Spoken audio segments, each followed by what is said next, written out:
Welcome to Smart in the City, the Babel podcast where we bring together top actors in the smart city arena, sparking dialogues and interactions around the stakeholders and themes most prevalent for today's citizens and tomorrow's generations. I am your host, Tamlin Shimizu, and I hope you will enjoy this episode and gain knowledge and connections to accelerate the change for a better urban life. Smart in the City is brought to you by Babel Smart Cities. We enable processes from research and strategy development to co-creation and implementation. To learn more about us, please visit the Babel platform at babel-smartcities.eu. So today we are continuing our Imagine series, if you've been following us. If not, you can also go back and listen to other episodes, but you can watch them or listen to them in any order, I should say. We're exploring the themes of the Imagine 2025 event held in Tampere, Finland. It's happening on the 27th and 28th of May. So if you haven't put it yet into your calendars, now's your cue. You got to do it now. Because as part of this event, we are highlighting the cities that will participate in the Imagine the Citiverse challenge, where they will present real urban challenges in search of innovative solutions from forward-thinking companies. So to give you a glimpse into these exciting challenges that will be featured, I am joined by two very distinguished guests today that I'm excited to introduce you to. First, I would like to introduce you to Michael Hammett. He's the director of the Office of Innovation at the City of Phoenix. Welcome, Michael. Thank you so much. It's great to be here. Great to have you on. Also joining him today on the other side of the Atlantic is Arturo Castillo. He's the Deputy Technical Director at Valencia Innovation Capital. Welcome, Arturo. Hi, thank you. It's great to be here too. Great to have you as well. I have a really dynamic duo with you today, so it's really my honor. I like to start off with a little bit of a teaser question to get us warmed up into the flow of things before we jump into the more serious questions. The question I have for you today, for both of you, is if your city's Citiverse had a tagline or motto, what would it be? Michael, do you want to start us off strong? Sure. Ours would be, you don't have to see it to experience it. And by that, we mean it's technology. It's the latest of what is available to make life better for our residents, but it blends seamlessly in with the natural environment. So it's in the background, and all of the things we love, the trees, natural environment. We're in the Sonoran Desert. All of that is in the front space. I love it. You get a thumbs up from me as a communications professional. Good tagline. Like it. All right, Thank Arturo. you. You're welcome. Arturo, what's your tagline or motto? The one we use is human-centered sandbox. And we want to use a gaming metaphor because we think that the Citiverse is good for a city where technology, creativity, and community come together. And that's how we create spaces that care for people. And we like to use that metaphor sandbox as a way to talk about that. I like it as well. And also I love that you're both focusing on a really human-centric approach. So we'll talk about that more as well. I first want to get to know you both a little bit more. Actually, this is my first time also meeting you. So I'm learning about you as people. It's one of my favorite things about my job, I have to say. I would love to start with you, Arturo. What's your background? How did you come into your role today? What drives your passion? So I just joined the Valencia Innovation Capital a few weeks ago. And in the last decade, I've been working on gaming and esports. And a year ago, I started a program called Valencia Game City. And what we try to do is to connect gaming and technology with the citizens, not only for fun, but also to create spaces and ideas and projects that connect people in a different way to make the city more human-based. And now I'm doing the same, not only for gaming or from gaming perspective, but also from a global 360 angle to create innovation that focuses on the human aspect of the city, which we all believe and we all agree that is more important. And that's how I came into this area, from gaming and from video games and technology. Okay, really interesting. And are you from Valencia originally? I'm from Valencia. I've been living here my whole life. I studied abroad in the UK for a few years, but yes, I've been living in Valencia for most of my life, and I really love working from the city for the city. I love it. A true Valencian at heart. Michael, I would love to know more about your background and what led you to your role today at Phoenix. Well, thank you. No, it has been a great journey here, and a lot of it's been organic and some has been strategic. But I started my career in media, and I was a reporter, producer, writer for local TV stations, magazines. I did that for many years. I graduated Walter Cronkite School of Journalism at Arizona State University, and then I went to work for the city of Phoenix. And I went in with the communications role. And over the years, for the past about 10 years, I've been working in the innovation and data space. In the city manager's office, working with mayor and council on strategic projects. So this current evolution, I went back to school and received a master's in global technology and development from the College of Global Futures, also at Arizona State University. And that really pivoted my career. I was already doing innovation and data, but I went back and got the credential, and then that led to the launching of our office. It's the first, I'm the first chief innovation officer and director of the Office of Innovation, housed in the city manager's office, and work very closely with Mayor Kate Gallego and our council. And we're the strategic home of all things innovation and strategic use of data. So we married those two worlds. And Phoenix is the fifth largest city in the nation. We're the hottest major city in the nation. We know how to live in that space. But as that continues to accelerate, it's even more important that we have new technologies, new systems in place to really mitigate that and continue to grow in the sustainable way that we have. I love your communications background. That's why your motto is so good, right? Because your communications background there. And when you say hottest city in the space, you mean temperature or the things you're doing in innovation? It's funny that you say that, because our community and economic department's slogan for a long time had been Phoenix is hot, because we really embrace it. It is hot. We get into 120 plus degrees Fahrenheit, and there's sometimes 124. But we also, again, we're creating a space that people can live and be resilient in. And yes, we are hot. We're economically hot in terms of attraction from investment, TSMC here in our great city. So yeah, we're really excited about the future, and this plays a big part in that. Okay, good. Really interesting backgrounds that you both have that led you into your roles today. One from a gaming background, one from a communications background, and here we are now. So we're about to dive in a little bit more about Citiverse.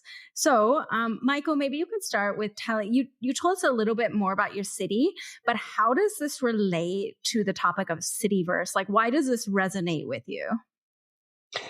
The idea of Citiverse is really important to us because, again, we want to embrace the latest technologies. We want to look at all of the things that can make our lives better, but we don't want to give up what we have here, which is a beautiful natural environment and our weather. 9 months out of the year, it is the best weather in the world. And then we have the hot months, which, those of us that are locals, we know how to traverse that. But this idea of the Cityverse to us is really looking at the digital world so that it can make the physical world better. And I'll tell you that a lot of folks hear about it and they think it's a Tom Cruise movie. And we always say we love Tom Cruise movies, but we don't want our world to look like something that is futuristic, even for the time that the movie was made. We want it to blend seamlessly so that it's really, you don't even have to know that it's there. We want to be transparent. It's not that we're hiding what those are. That's really important as well. But you're not necessarily going to see the big LED screens and all of that flashing because we have a beautiful natural environment. So it's going to be that balance. And we're very excited about this. We're excited about our proposal for this great competition. And it's come at a really good time for us. Good. I'm excited to dig a bit more into that. But first, I also want to hear from Arturo. Is it the same reasoning for Valencia that you're getting involved in Citiverse? Where do you see this going for the city? Well, as you know, and we like to say that we are not only embracing the Citiverse, but we've been helping building it because we've been selected by the European Commission to host the first European Digital Consortium, the ADIC, which is dedicated to local digital twins and the Citiverse. So we've been helping designing the architecture that is going to allow cities to simulate and co-create better futures, as Michael was saying. So this is not only about visual twins and digital twins, but systems, interactive systems that help citizens understand their environment and also to shape it. And for us, again, the Citiverse is not only about data and layers of cool technology and cool visuals, but it's about people and connecting people with environment in the city. And that's why our challenge is a playground, because we think that we must start by getting people involved in a fun way. I'm going to jump in really quickly on what Arturo said. And I love what you said about not just embracing, but building. That is so important. And your human-centered approach. I mean, we say human-centered design, but it's about people. And you said earlier, sandbox. I love that. I absolutely love that. Our Phoenix Mayor Kate Gallego, she talks about Phoenix as a living lab. So that creates that place where we can play and we can create and we can partner with others outside of the city as well as community to move these things forward. So Arturo, I'm really interested in all that you're doing over there. Thank you, Michael. Arturo, I want to expand on that a little bit. You mentioned your challenge being focused on playgrounds. What does that mean? Why did you pick this challenge? Can you explain it a little bit more? Yes, because we think that playground is a very powerful metaphor. And it's something that is small and maybe not very important for many people, but it's very symbolic.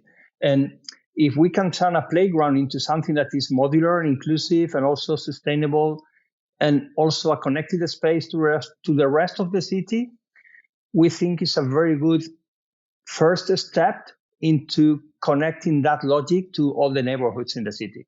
So we want to make playgrounds better for first kids and families, but also to take this as a first stone into the building of the Citiverse. Sounds interesting. What do you hope from the companies that are applying? Like, what kind of solutions are you expecting?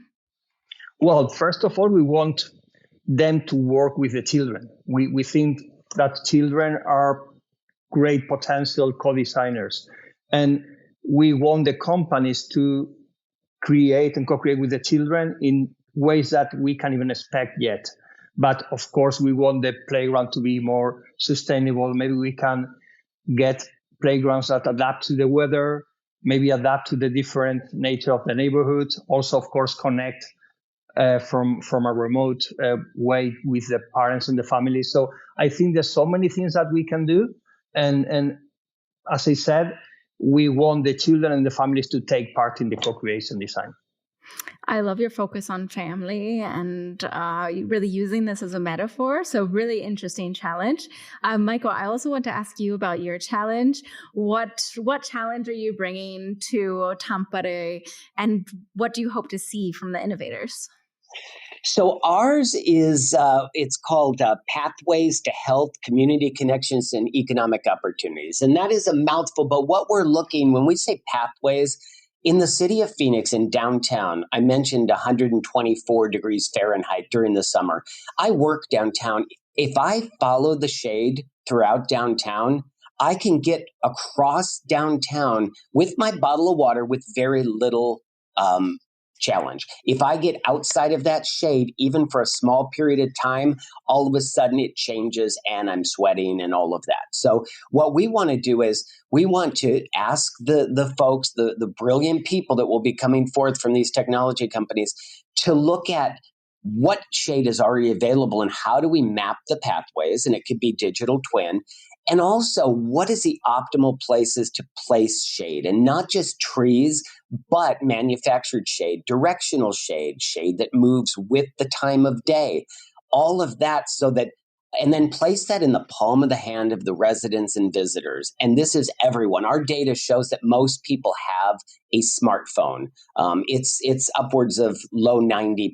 And then the data plan is a high 80%. So we know it can be equitable. It's not the only solution, but we want to place it in the palm of people's hands. It's going to direct the city on how we're going to advance this.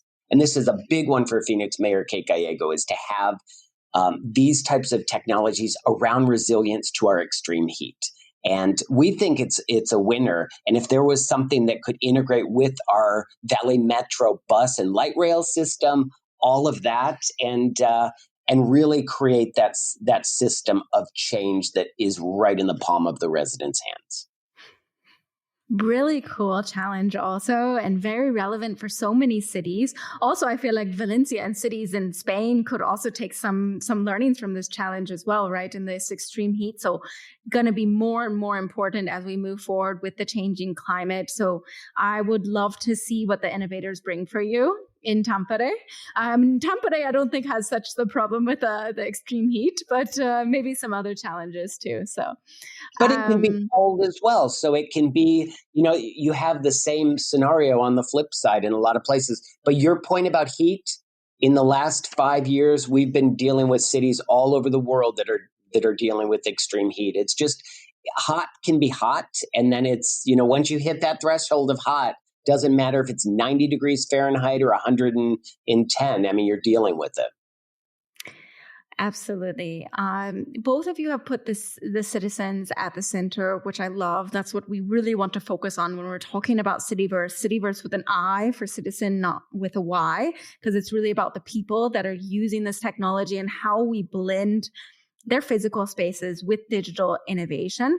What do you think will be kind of the secret ingredient, the secret sauce to making these solutions actually usable and loved by the people who live in your cities?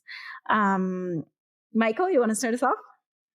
Sure. And at the City of Phoenix, it's not just something we say, it's something we do. And having individuals, people across the board participating in the development of it will be important. Some of that is building trust around it, but also we can think about what we need as downtown city workers, but we're not the folks that are necessarily catching the light rail across town to get to another city for a job, or bringing 3 kids with you along the way.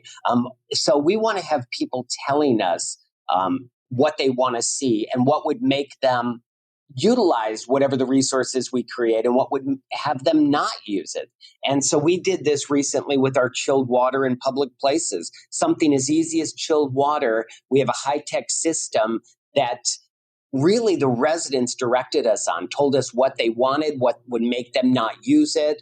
We have remote monitoring for it, so we're able to tell the flow of the water and when people are using it, leak detection, but also the things that'll keep it, the heat mitigation, so that when you touch a button, it doesn't fry your hand, that it's a certain type of product. So that was all directed by our residents, and we would see the same with this, having them there at the table and making sure you had new folks too at the table. And some of that for us is having our mayor and council members reach out to their constituents since they have a really intimate relationship with them. So we're excited about this.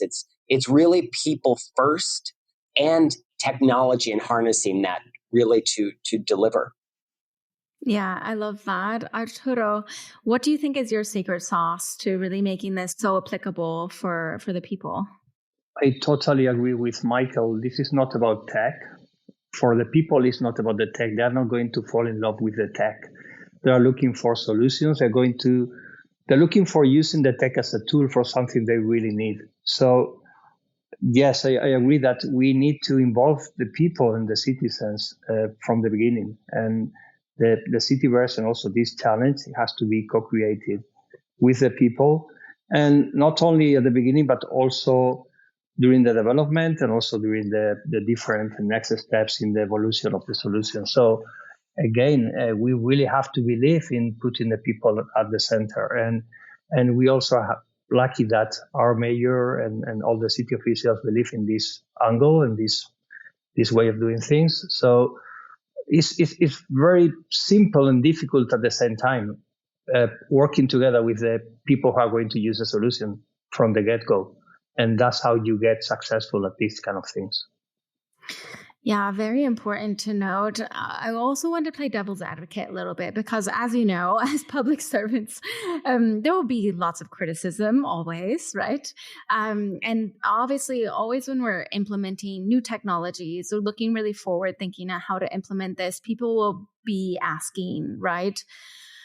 Are they overly futuristic and expensive when we really just need to tackle this housing crisis, for example? How do you respond to this criticism? How do you really meet the needs where the people are now? Arturo, you want to start? Yes, I think we all agree that reactive cities pay more at the end. And we as public servants know this, but the only good thing about the present climate, and Michael was talking about that from the weather perspective, for instance, is that people and citizens are aware of that the world is changing very fast. So I think it's easier now to convince people that we have to expect the unexpected and we have to get prepared for everything. So it's getting easier to get people involved into these kind of creative solutions for things that are going to happen very soon. And everything is important. As you know, we in Valencia last year we had a very bad disaster of flooding. And that the only good thing about these kind of things is that you learn to be prepared for the unexpected. And that's why we all believe that these kind of projects might be not very urgent compared to other things, but they might be more important. And we think, yes, as I said, it's getting easier to get people involved in this. Yeah, I like the focus on this reactivity, the proactivity, I mean, instead of the reactivity, right? So, Michael, same question to you. What do you think about the criticisms to kind of this new tech that you might be implementing? I love the question. This is a great question because it's something we deal with every day. And we look at it here at the City of Phoenix as we have different work streams going on at all times. From my office, everything we do is to address the priorities of Phoenix Mayor Kate Gallego and our council. So the priorities for us are affordable housing, resilience to heat, climate, roadway safety. So we always look at those. Those guide us. And those are the priorities of our community. And we have a robust budget process that takes place. It's happening right now in the city. And that is when community comes forth. And all of that comes up through mayor council and really sets our priorities. So we need to make sure of that. We look at the technology, and Arturo said this, and I love it. It is not tech for the sake of tech, because it's not a toy. It's really a strategic use of that technology to affect the change you're looking to do. And if we don't do it now, look, the future is here. The future is here. AI is here. It's been here. What we need to do is harness it. We need to use it in a way that makes sense. Every project we do too in our office is we try to diversify our funding. So just a quick example for our chilled water project we talked about, there's a very small amount of general fund, but we also have two funders, Arizona Community Foundation and Gila River Indian Community, who saw our data and said, we want to partner and help you expand. And that brings community together too, from these different organizations to continue to drive it forward. So that is our approach, because we take the costs to heart. It's taxpayer dollars. How do we really move the needle while we still are responsible to the taxpayers and affect the change we need? A little follow-up on that, because I'm really interested on your perspective, Michael, as well, on this coming from your communications background. Do you think how we just communicated about this, do you think that that's enough for the citizens to understand it? Or do we need a different perspective or different way of communicating this to the people? I love that question. That's why you're a communicator. I'm a little rusty. So I would say Like a lot of the things that I say, even our strategic use of data, it's always a journey. So the answer is yes and no. This is a start for the conversation, but we always have to meet people where they're at. And I'm not afraid to have people tell me, I don't trust this. This is not something we need. I listen to them because they're right from their perspective. And so how do we continue to have the conversation so that we say, but here's what it can do and potentially do to protect people and continue to help the city be resilient, utilizing these new technologies. The communication aspect, it's always a journey, and we always have to look for new ways to deliver the message to new people and to really listen and respond to what the folks are saying. We're surveying constantly on different platforms right now and continuing to triangulate that user experience. Yeah, I love that. Arturo, I actually also wanted to ask you, from your background, from the gaming perspective now, how do you bring that gaming perspective in to the work that you're doing now? It goes back to the idea of putting the player, or in this case the citizen, at the heart of everything, because the good games, the games that succeed, are the ones that are designed and developed with the player's perspective from the beginning. So gaming, and you are also familiar with gamification, is how you get people involved by creating a set of rules and missions and incentives. So using that gaming perspective to make things more appealable and easier to use for people in any environment is super useful. Also, games can be used for good and bad things. You can also design games to create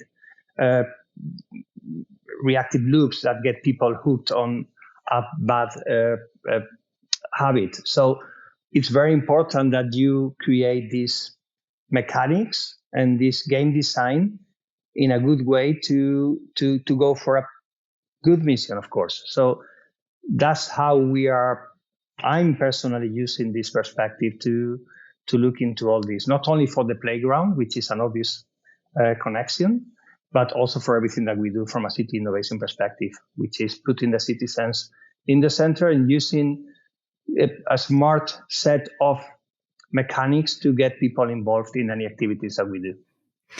Yeah, it sometimes does feel like we're in a big game, right? In a big simulation sometimes, and we're just trying to play this game of life as well. So I like relating it to the gaming, because it also shows how we can also change behavior of people with these incentives, with these different elements. So I really like the different perspectives that you both bring.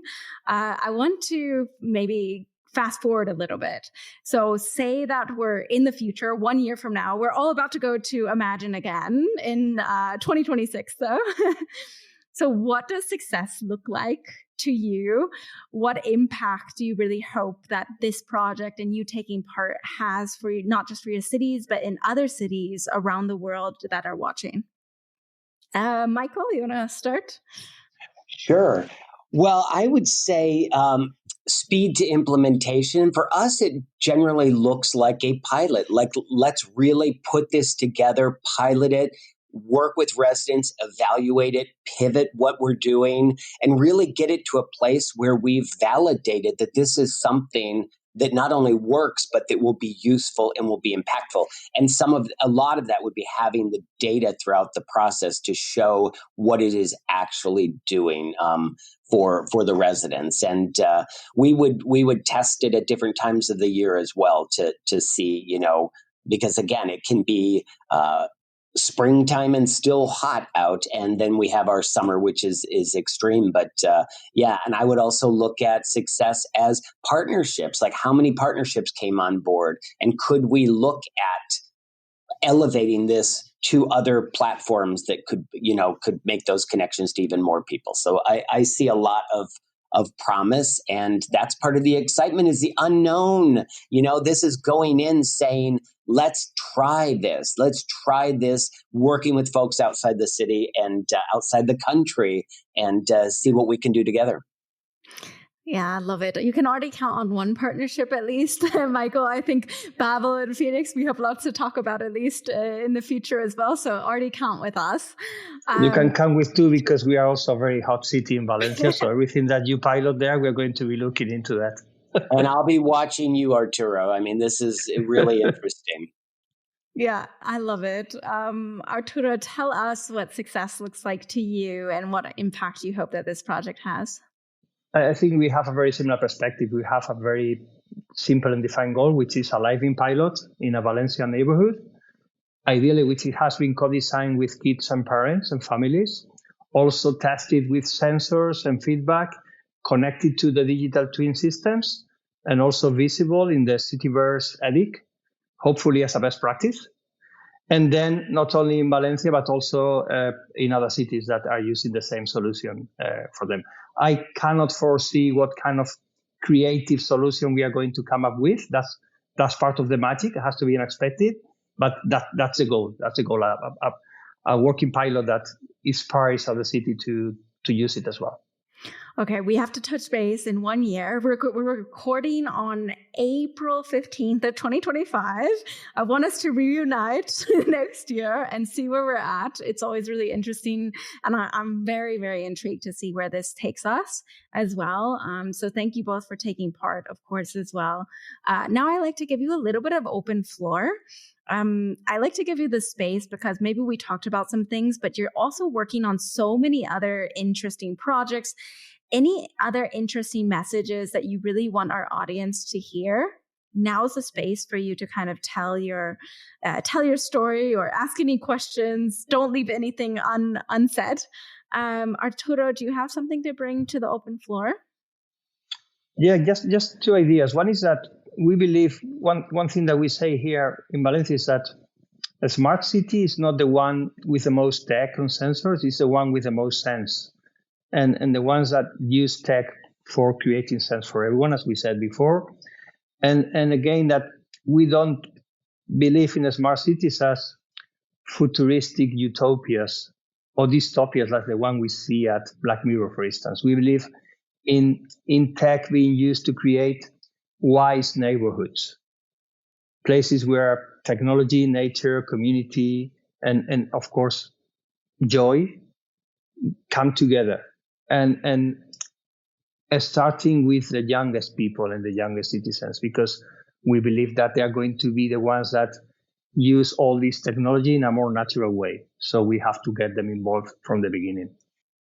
I love it. Both of you guys have such good taglines. Like, it's not about how many sensors, but it's about the sense and all of these great taglines. I also have to say, I haven't watched the new season of Black Mirror, but I need to. I need to soon. Michael, for you, do you have any message that you want to send out to the world today? It's funny. I was just thinking what you were saying when Arturo was saying that, and I was also thinking he's a gaming background, but maybe communications as well. Yeah, exactly. Yeah, those are. It is because it's important to convey this so it's palatable. So here we say, because you'll hear people say, "What is a smart city? Why do we need to say that? We're beyond that. We're, emerging technologies." We look at it and say a smart city talks to its residents. A smart city listens to its residents. A smart city uses data in a way that makes sense. We always say, what are we collecting? How are we protecting? And why are we collecting it? And so when it looks at data, those are really important things. But smart is really integrating everything together. We talked about it before. It's not just futuristic. It's really harnessing that technology. That is smart to do. It's smart to look at every way you can use AI in a safe way. For our residents and to support our city workers, to support our residents in their lives, and also to communicate what that is that it will be doing. We host an Innovate Phoenix Challenge 2 times a year. We have one coming up where we're going to be focusing on smart cities. This will be our 5th Innovate Phoenix Challenge. Our first one led to our chilled water and public spaces project. We bring together up to 200 people at a space called Venture Cafe Phoenix. They have them around the world.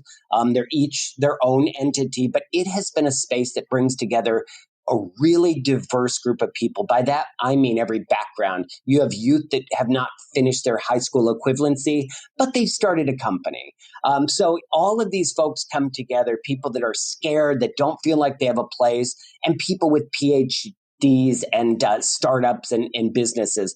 They all come together and help us create solutions to city challenges. And again, those are identified challenges of Mayor Gallego and our council. And it's been great. We're so excited because it's a regular engagement where we listen and we let either people advance it on their own or we test it and implement it ourselves at the city. So it's a lot of fun.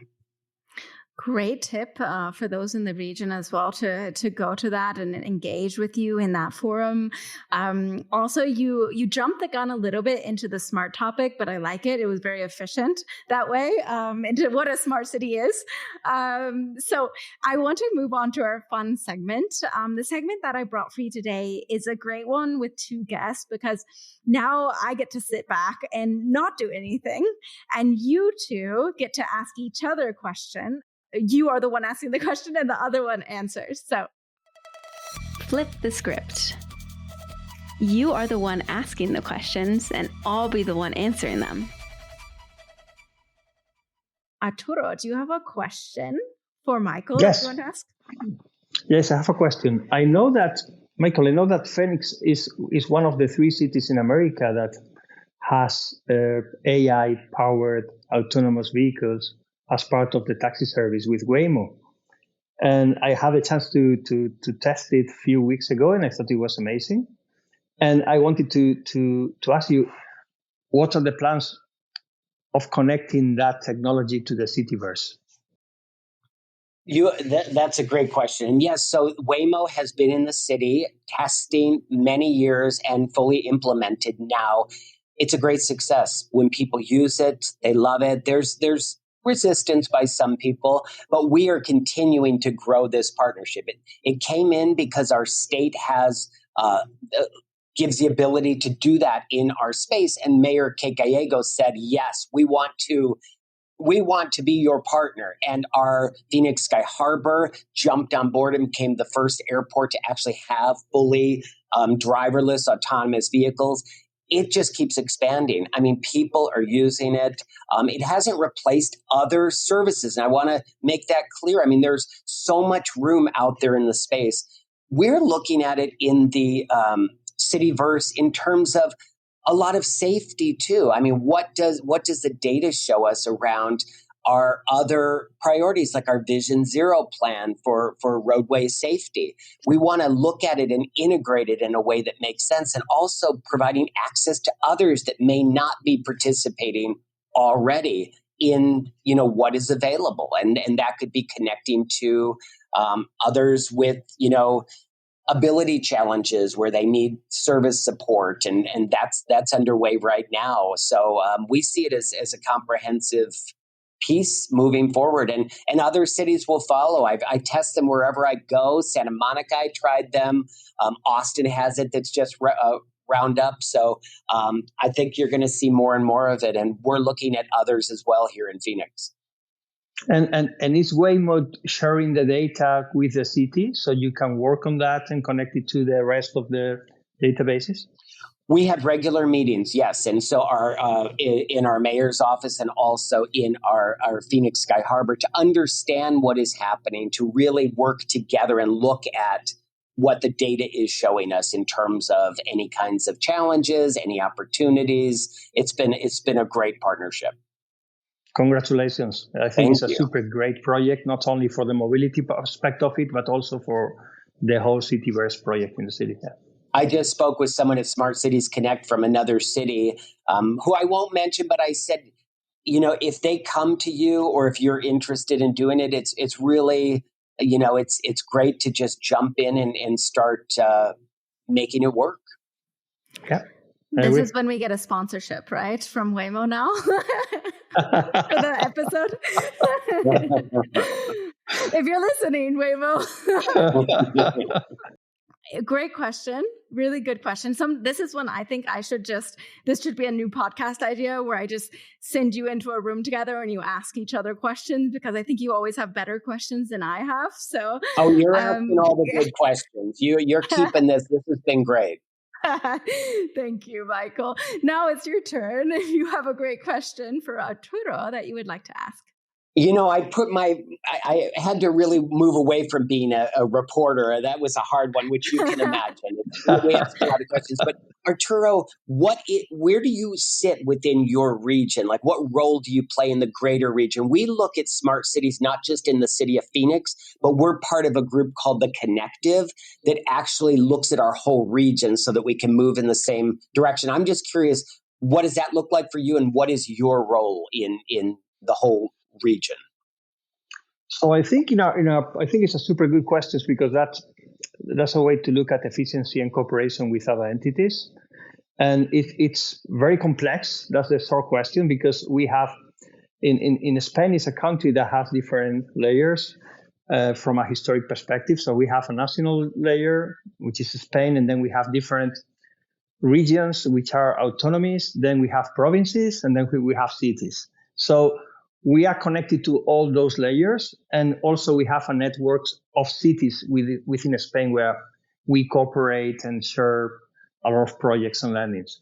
And then on top of that, we are part of Europe, European Union. And then there is a very dynamic network of cooperation between not only European nations, but mostly, I would say, European cities.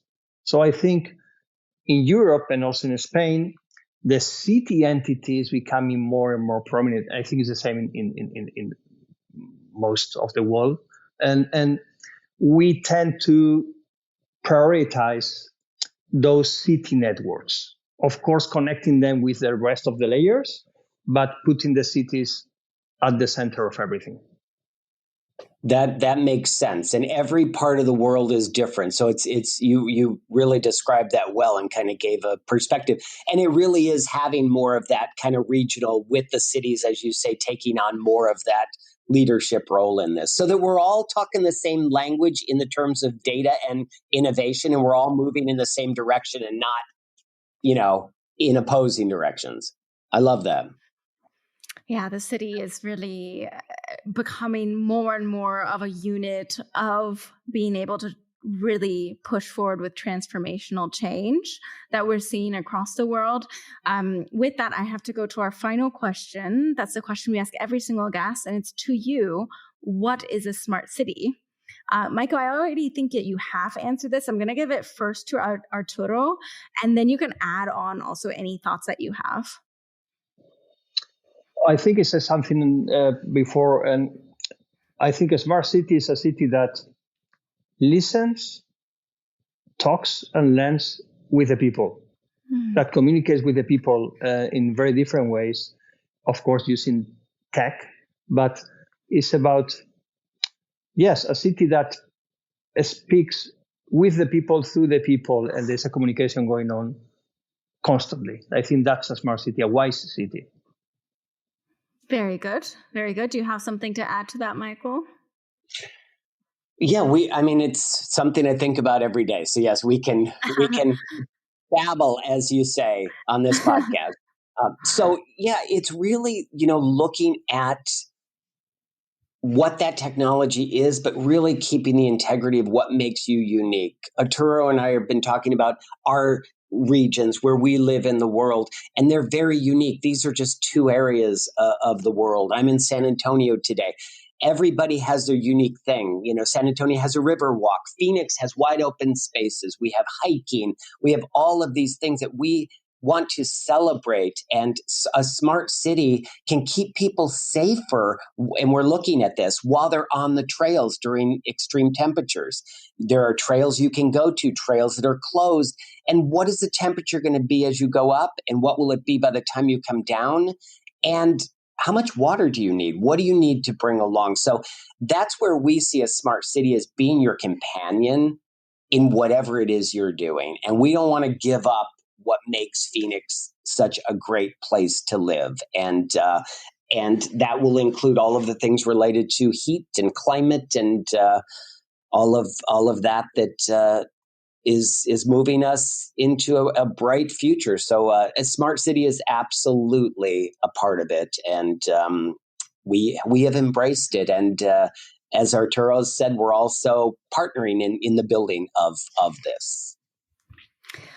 All right, those are great descriptions, and I love asking that question because you get obviously such a variety of answers, but from everybody, it's really becoming more and more centered around people, around the goals of safety, around the goals of co-creating something together with the citizens, not focused just on this first version of smart city. So really, really a pleasure to talk to both of you. Unfortunately, our time is over. I could talk to you for a long time, but thank you so much for your time. It has really, really been a pleasure. Thank you. Thank you for having us. Thank you so much. This has been great. And you set us at ease and really set the course for this. So thank you very much. I'm very glad to hear that. I also have to thank, of course, our listeners.